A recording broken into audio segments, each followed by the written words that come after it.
Welcome back, everyone, to the Deep Dive. Today, we're going to be digging into one of the Bible's most, well, magnificent, but also really misunderstood books, Revelation. That's right. And, our sources really stress something foundational here.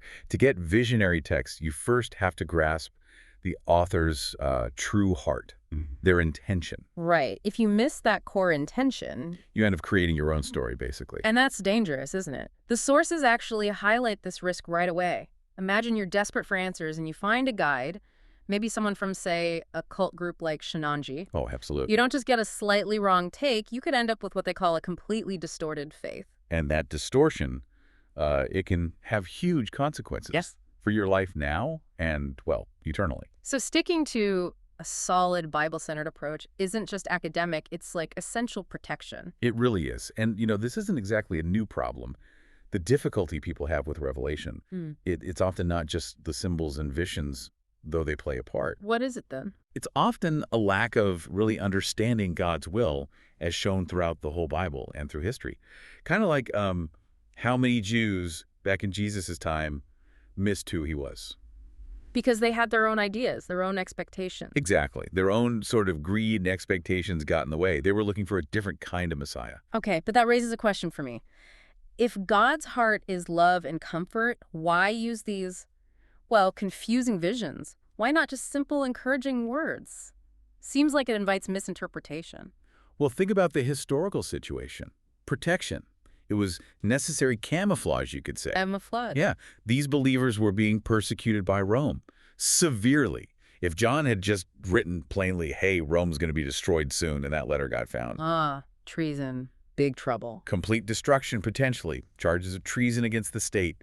The visionary language, it let the message get through safely. Spiritual food under political cover. So the real point wasn't some secret code to escape the world? No, not at all. It was actually a letter of definite hope, comfort for these persecuted Christians. Assuring them that, yes, these oppressive powers will be judged, Rome will fall, and the blessings of the new heavens and new earth are waiting. So it's more a guide for how to live faithfully now, right? How to be a light even when it's dark. Precisely. Walking by faith.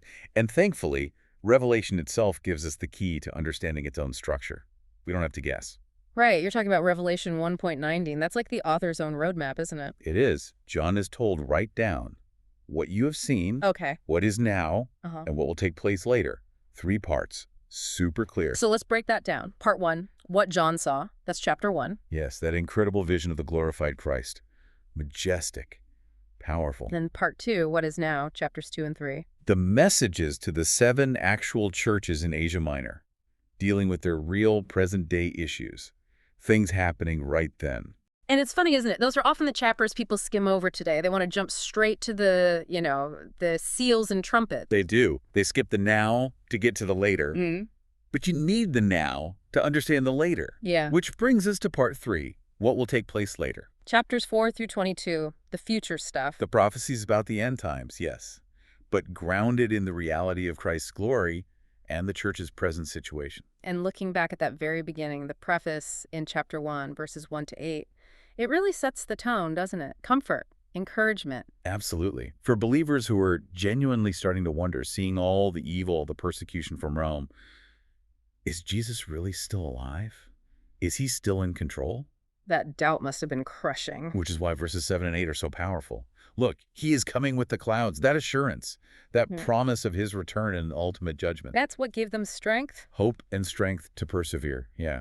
To keep living according to the truth, even when it was incredibly hard. So, wrapping this up, the big takeaway seems to be, if you know God's true heart, his love, his sacrifice shown on the cross, you can start to discern his intention, even through difficult visions or even when he seems silent. That's the core of it. And maybe a final thought for you listening.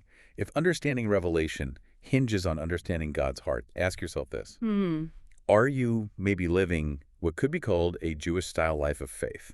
Meaning, are you bound up by your own expectations, maybe your own greed or ideas of how God should work? Is that getting in the way of hearing the real message? Could it be preventing you from really hearing this message of hope and strength? Because the mission isn't about escaping. It's about shining the light of true faith right where you are in the midst of the darkness.